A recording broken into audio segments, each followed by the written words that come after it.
It is 5:30 on Thursday, the 18th of February, and we are in the boardroom of Cache County School District. Welcome to our meeting, everyone. And Roger will give us, roll call, sorry. Roll call. Larry. Larry Jepson, board member. Randall Bagley, board member. Steve Norton, superintendent. Roger Pulsford, board member. Terry Rhodes, board member. Kathy Christiansen, board member. Chris Corcoran, board member. Jeff Nielsen, board member. Dale Hansen, business administrator. Thank you. Good to see you all. 4 minutes early. And Roger will give us a pledge and the mission statement. I pledge allegiance to the flag of the United States of America and to the republic for which it stands, one nation under God, indivisible, with liberty and justice for all. Our mission is to educate students for success in a changing world. Thank you very much, Roger. So our first item on the agenda after that is recognitions for Teachers of the Year for Wellsville Elementary, River Heights Elementary, and Summit Elementary. At Wellsville, we would like to recognize Lori Marchant, who teaches 4th grade there. At Summit, we would like to recognize Sarah Francis, who teaches 6th grade. And at River Heights, Melissa Grish, who teaches 3rd grade. We really appreciate these teachers, and they will be awarded their plaques at their schools. We miss having them here. And is there anything else I need to do with that? Okay. Thank you to all of our teachers who have put in so much time and effort this year. We appreciate all of you. And now we are to public input.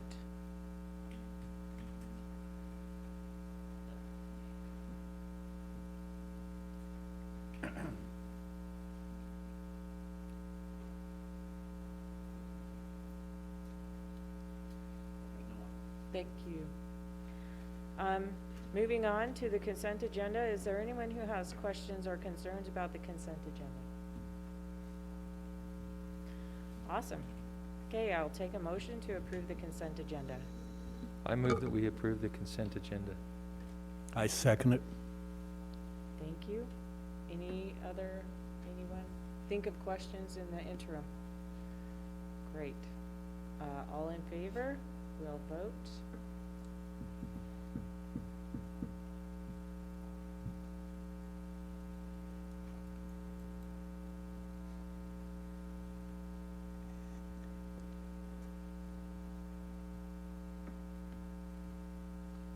All the votes are in and unanimously in favor of the motion. Great. Thank you. It is for this evening. Sorry. Sorry. For public comment, it's too late. We just passed public comment about 2 minutes ago. Thank you, Gary. Blair is not here. Are you presenting for him, Mike? Did present last week. Right? Okay. Okay. So our first item on the action agenda is a request for approval of the Spring Creek Trust Lands revisions. Blair's not here, but if anyone has questions, then Mike will answer them. So we'll take a motion to approve that trust land revision. I move that we approve the Spring Creek Trust Land revisions. I second it. Are there any questions or concerns? Okay, we'll vote.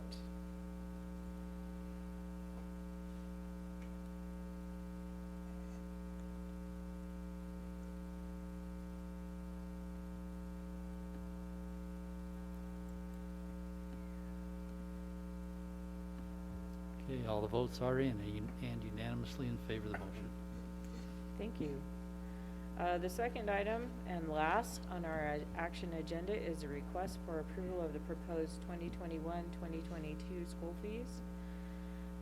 I will take a motion to approve those. I make a motion to approve the proposed 2021, 2022 school fees. I second. Any questions or comment? No one's gonna ask Mike anything? That means you were so efficient last time. that- looked it over. And effective? Awesome. Okay, we'll vote. Mike, is there anything we should be questioning you about?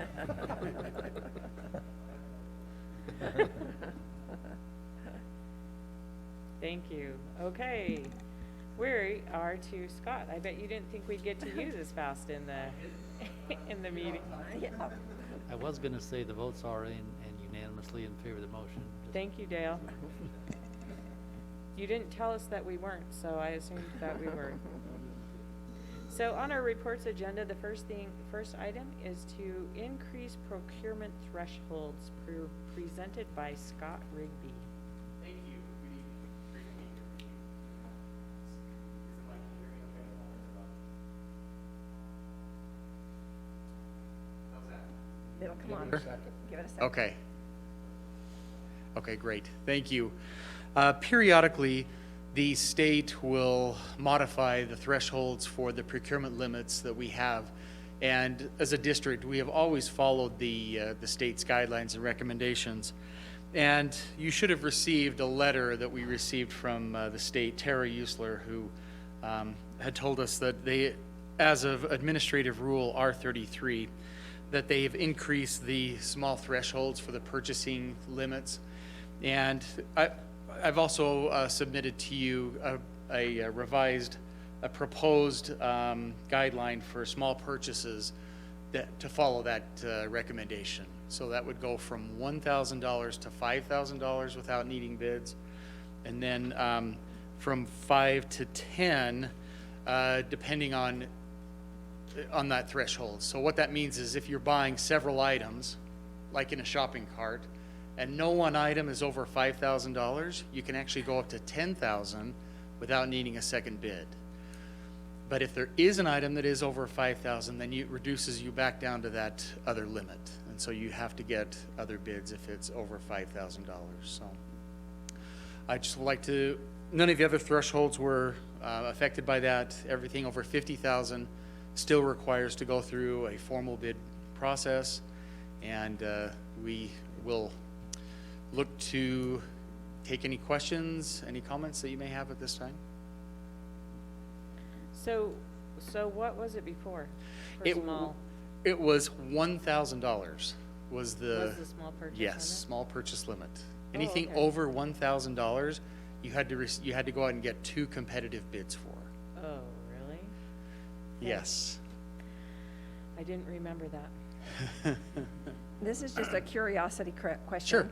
So what if you had 2 bids and one was lower, but you knew the quality of the product that you were going to get would be better by the higher one? Can people in the district do that or not? So that's the problem. No, you can't.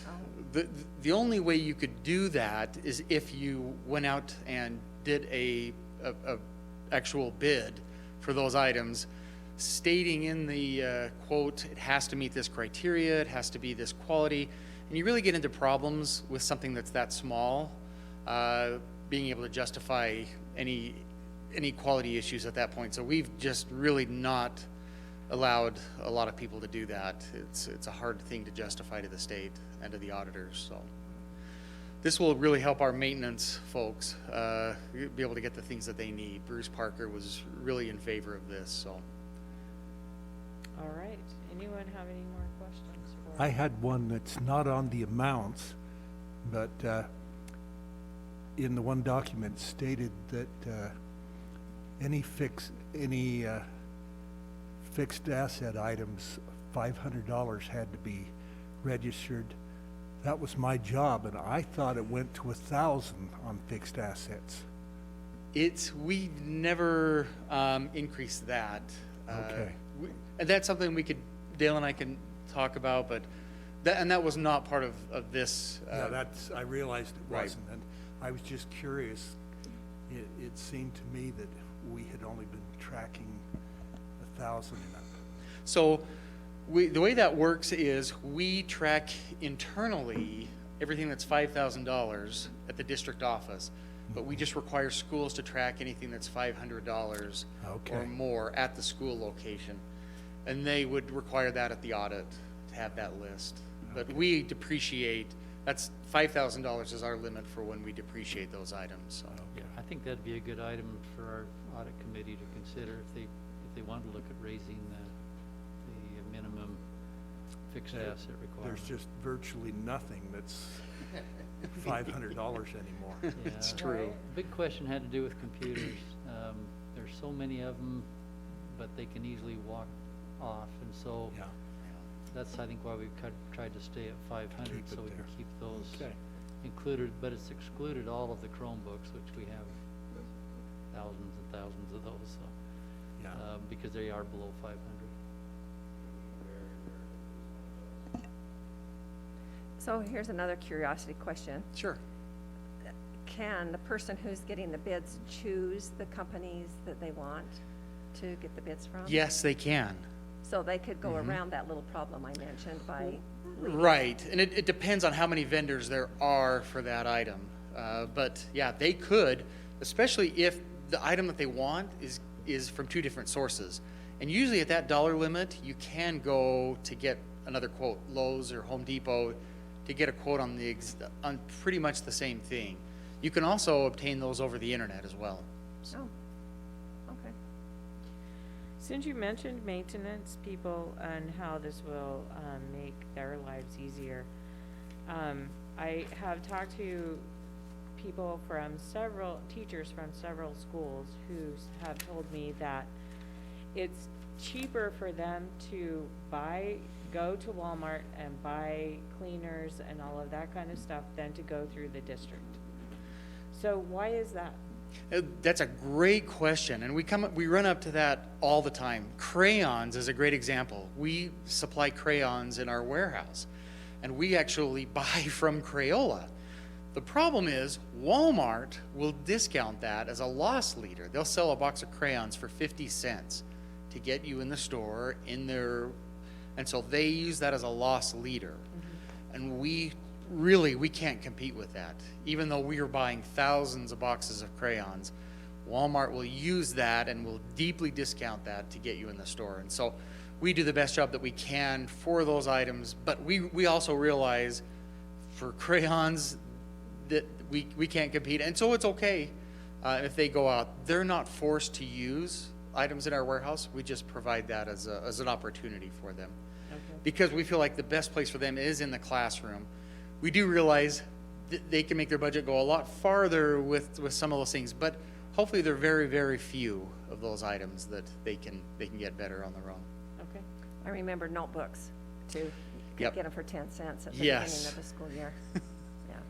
And when we're buying in bulk, we still get a great price, but it still can't beat Walmart if they're going to discount it that deeply. Okay. Great Awesome. question, though. All right, thank you, Scott. Anyone else have a question for Scott? Okay, Okay, Thank thank you. you. the next up is our monthly financial report for January 2021. Dale, Drum roll, Dale had a drum roll going over there. is that what that was? Financial report you have on board docs is for the period ending January 31st of 21. There's not a lot of issues in there. I mean, we've been updating a lot of the state estimates. I gave you that report last month about how those had changed given our October 1 count and whatnot. But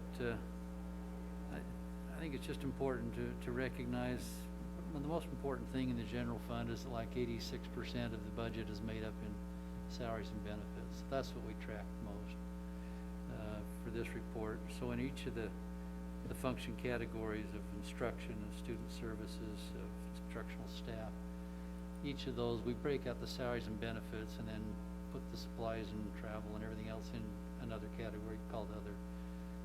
Because they're usually such minor amounts in dollar value. But So I think the best way to really see that our budget is in balance is to compare, as of the end of January, the total salaries and benefits that we had spent year-to-date this year, and compare that with last year as of the end of January of 20, and see what percentage of the total amount that was expended in that same category had been expended by that same time.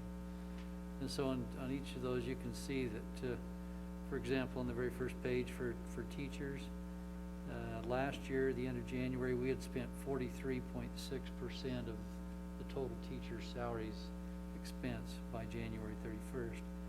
This year, we're at 42.7 of the budgeted amount. So that's a good indicator that our budget is solid and sound. The only areas where we have on some of these is the benefits might be a little bit higher this year than last year, and I think I explained it once before, is that we used to charge out the health and accident insurance premiums over 9 months starting in October, and we were able to finally get that set up so that we could charge the first month's premiums in September. So it'll start charging those premiums earlier, and so we'll have a greater percentage of the annual premium charged this year as compared to last. That really helped because insurance, it runs from September 1 to August 31st. And so really the last influx of premiums I get is clear back in June when teachers get their 3 summer checks. And then we don't pay them again till the end of September. And we weren't getting the premiums until the end of October. So I was covering about a 5-month span there with no new premiums coming in. And so often I had to actually loan money to the self-insurance fund to get them through that period. And so we still had to this year, but not near to the extent we had to in the past. So, anyway, that's a good change that's helped in keeping us solvent, I think, better in that regard. But, really the report's there. If you had any questions of line items that you may be wondering about, I'd be glad to answer those. The very last report, again, is looking at school lunch, and it's very different this year than last, where right now the students are not buying their lunch tickets because the federal government's providing that. And so, yeah, if you look at Lunch sales? yeah, the sales to pupils this year we're at 511,000, where last year we were at almost 1.8 million. So the ticket sales that are being sold right now are for a la carte, basically, are the meals that it's covering, and then staff adult lunches that are being purchased are in there too. Is the reimbursement from the government better or the same or worse? It's for more meals. Before we only got reimbursed for the free and reduced lunch, and now they're picking up all of those that are a qualified meal served, and then we still get the state allowance also for school lunch, which it's about equal this year with what we've had last year. Well, we were at 584,000 last year, and this year we're at 599,000. So it's basically a wash with where we've been. But all in all, the school lunch program I don't think has struggled as much as many of the other districts across the nation. I think a lot of them have really had some difficult times because of no lunches being served, and if they're going virtual, then there's no meals being served at the home, unless we had, like we did last year, where we had bus drivers taking meals out to certain points across the valley. Yeah, I think we've done very well to keep that program fluid, and having in-person classes all year long has made a big difference that way too. So, anyway. Awesome. Anyone have questions for Dale? Thank you very much, Dale. We have no one listed on board committee reports, would anyone like to report on something? Could I ask something pertaining to a committee? Yes. And just to ask, you know, how to, Roger and, you know, maybe somebody like Mike as well with the district about how to address this. Roger was nice enough to spend a few minutes with me after the last meeting because I'm sure that all of us get approached by parents about sports and which sports are sanctioned and so on. I know from talking to Roger that, you know, of course he serves on the UHSAA and he'll be participating in a meeting in March where they're actually taking a vote. And so I've started hearing from parents about a few sports that are being considered, like for example, boys volleyball. And I know we've talked about this, but I'm wondering, you know, one parent who talked to me about this, I advised that parent that, you know, hey, you're welcome to show up to one of our meetings and, you know, use the public comment, for example. But I'm wondering if there's anything to be gained by, especially prior to the meeting that you're having in March where there's a vote that's going to be taken, if there's anything to be gained by having, you know, any parents who are invested in this issue, like making it an agenda item so that there can be more of a discussion than just a 3-minute public comment for individual parents. And anyway, that's what I wanted to ask about relative to that committee, you know, the athletics committee. What are your thoughts about that, Roger? Well, I don't think there's going to be a vote in March. It's a lengthy process. Like I told you, that we had 3 subcommittees. One was looking at esports, one was looking at cheer, and the other one's looking at volleyball. And those committees are reaching out to people, and the one I'm on is esports. And we've had one meeting. I don't know when the next one is scheduled, but we're meeting again in March as a whole group. But it's a lengthy process. You know, girls wrestling, this is the first year it's been sanctioned. How long did they fight for it? It was before my time, Mike. How long did it take, you know? It's a long process. It is a long process, so if patrons want to get in contact with UHSSA, that'd be the way to do it. We got a lot of emails during November and December from patrons. I got a lot from people in Cache Valley. And a lot of the administrators are not really pushing for it because it takes another person to watch over those, plus added expense. So I don't know. It's a lengthy process, and they can always write to the people and try to encourage it. Yeah, I shared that with a few of the parents that contacted me, but I mean, in thinking about this, especially after you were nice enough to explain to me, you know, what the representation, who's actually represented for the UHSAA, it seems to me that their best option is probably to contact somebody on one of those subcommittees directly. Right.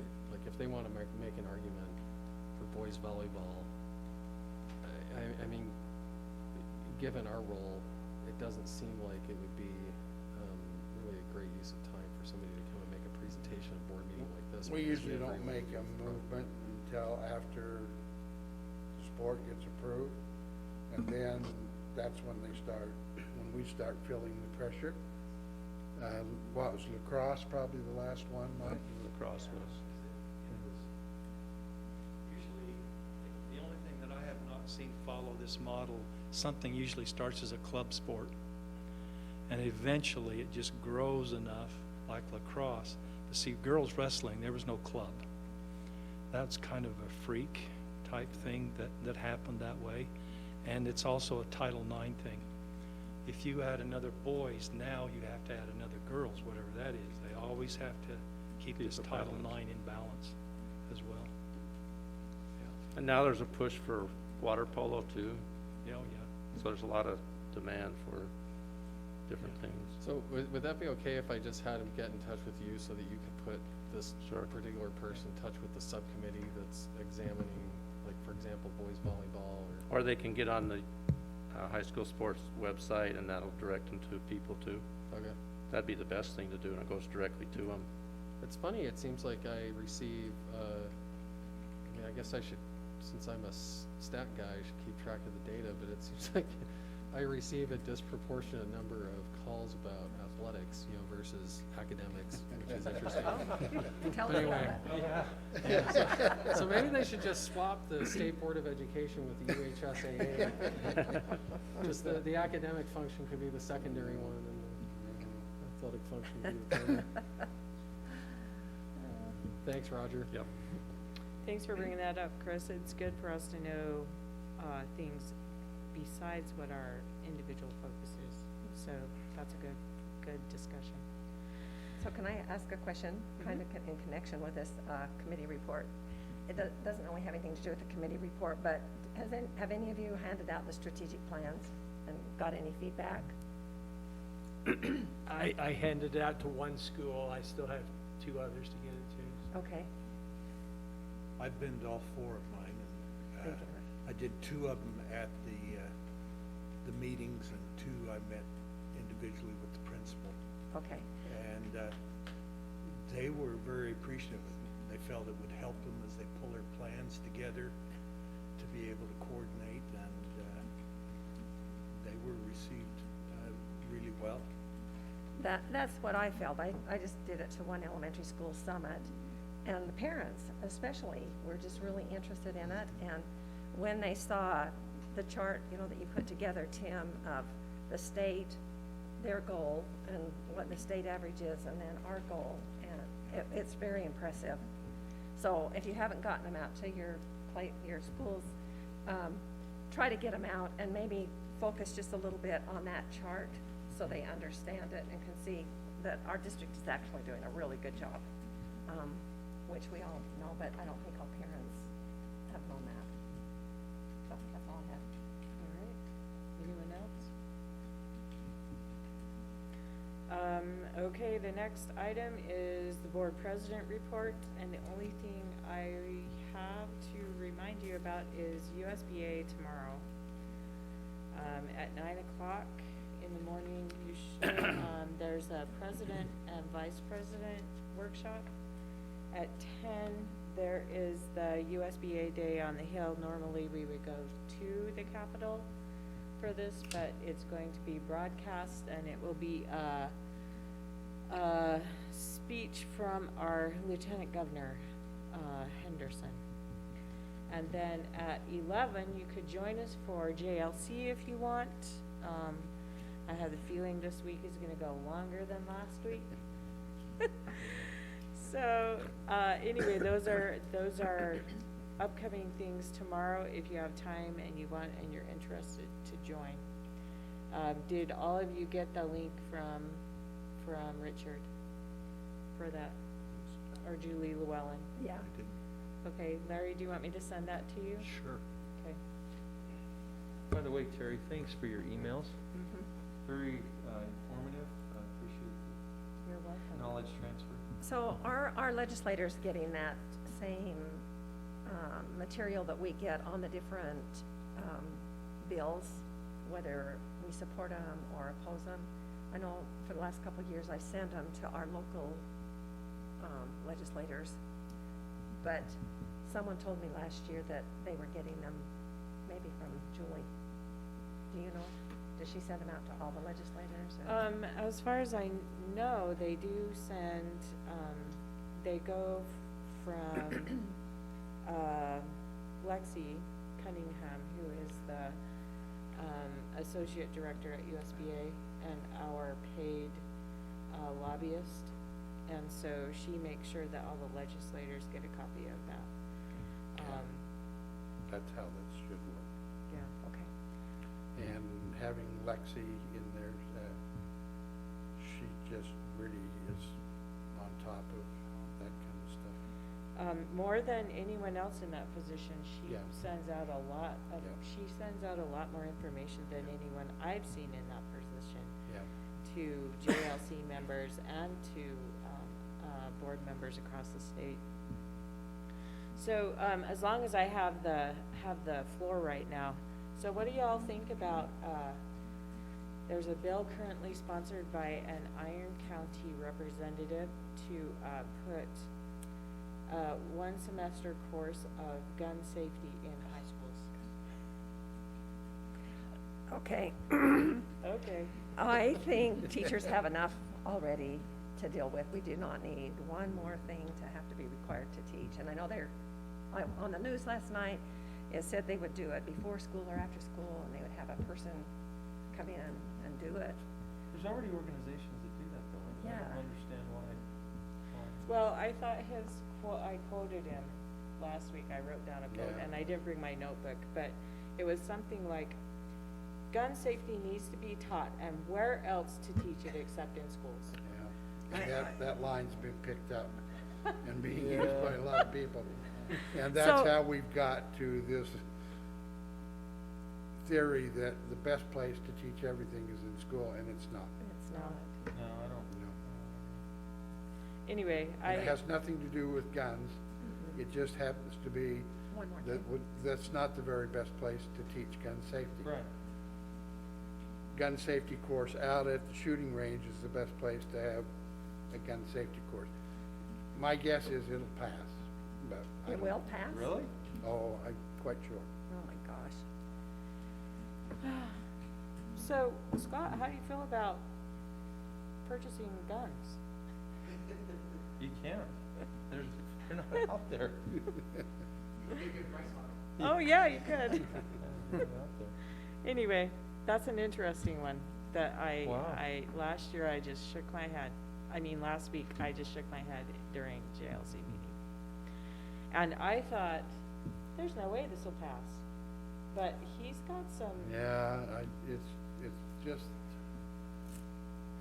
just in, the river is flowing, and it's just part of the river right now, and that's why I think it will. Like I say, to me, it has nothing to do with anything other than, it's just not the best place to teach it. Right. Yeah. So both of my boys took gun safety, Yeah. but they took it through like a Cache County class or? Hunter safety. Wasn't Yeah, it? We all, Yeah, Hunter Hunter we all, safety. that's how- we all went that route. So do we still have that here, Hunter Yeah, safety? yes, that's still. Absolutely. And they want to do it in school instead? Yeah, and they're bringing it in voluntarily and for elective credit, so they're doing all the things that you just get it into the tent, and then the next thing you know, everybody has a required class, and so I just hope it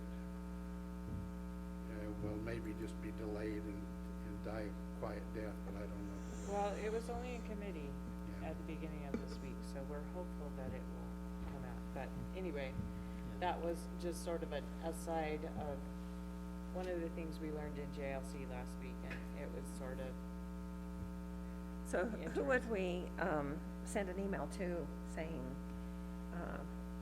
this is not really Your good for the local, school? Your local Okay. local people, Okay. yeah. Because the other issue is you can't have guns in the schools. Yeah, so they're going around that by having replicas. Yeah, I mean, Yeah. he's gonna teach hunter safety with a little wooden pistol.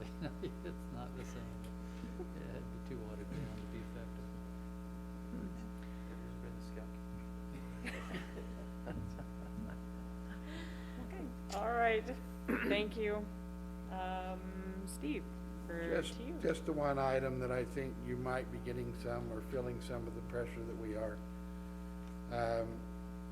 There was test to play, and then there was test to stay, and test to stay is rapidly becoming the only method that's gonna be allowed to be used to keep kids in school. So we are, there's a bill that's written up, I don't know if it'll get all the way through the legislature. If it doesn't, it'll come down as a health mandate, that no longer will we be letting kids out for 2 weeks. We'll just test everybody who takes the test and is negative will go to school. If you elect not to have the test, then you'll go home for 2 weeks. and if you test positive, you'll go home. And that's kind of the direction they're ending up on. There's a movement to put the threshold, which is now 1%, up to 2%. I don't know, the health people don't want that. Legislative people kind of do want it. They think that threshold makes it more difficult for you to not have school. And their idea is to keep kids in school. And I think that's our idea too. I have no qualms with that at all. But the new one is in keeping with the test to play and test to stay is test to sway. So that's to dance. And there's a private dance that's going on right now this weekend at Skyview. But not at Skyview, but with Skyview kids. Put on by parents. They got a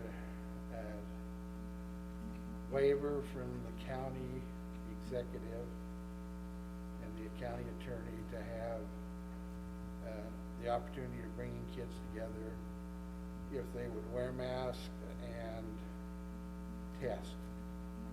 So they have got their own system outside of the school system. But you need to know that we've told our principals that in April and May, there could be 2 dances held at our schools. We're hoping that maybe they would be outside and with masks, but it'll also be with tests, so that we know that everybody at that dance is not somebody who's carrying or could infect other people. So that's the only area I think we're receiving pressure to do something different than what we've been doing. And we do have one elementary school still out. Class.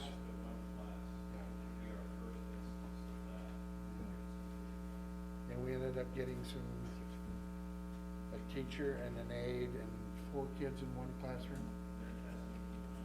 Okay. They're testing to return. So testing is the way we're going to be going in the future. So just so you know that, and it's going to be a little time consuming, but the state and legislature at least has promised that they would provide the resources necessary to test the whole school in a limited period of time.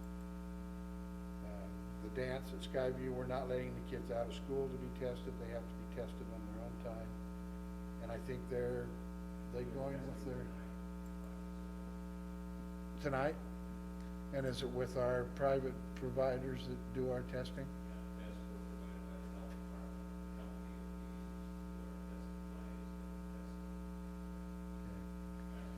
Just as a heads up, at the faculty meeting at Green Canyon this week, Dave said there's a group of parents planning a dance for their school this month. And they No, could. This week. They could. But we aren't doing any dances until April and May. We felt the longer we could go, and if we could get good weather to hold it outside, that would be better for all of our kids. And all in all, the legislative session, the money for the upcoming year is really nice.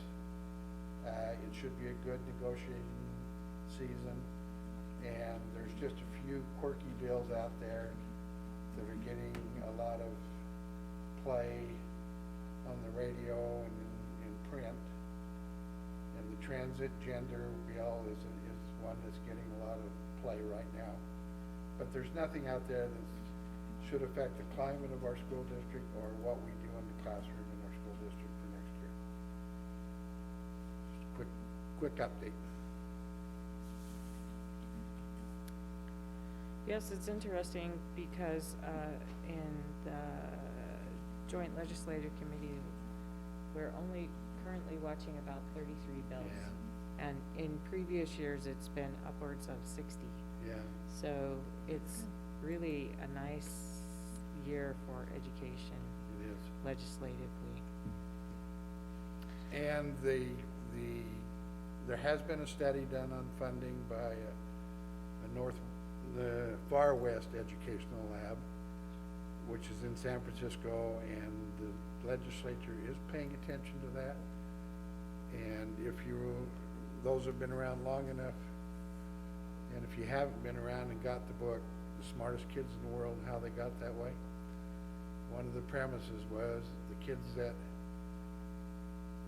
need additional help, that's where you, if you invest your money there, that's where you'll get the biggest results. So they have put in add-on to the WPU for economically disadvantaged kids and for ELL kids, and it will grow to the point where it's like a 0.3 add-on for those kids. And that should increase the amount of money going towards helping kids who are economically disadvantaged or academically disadvantaged. So, that's good. I don't think it'll hurt our district at all. I think it will be a help to us. Great. Any comments from the audience? Great. Okay, we've reached the end of the agenda, so this meeting is adjourned. Thank you, all for everybody. coming.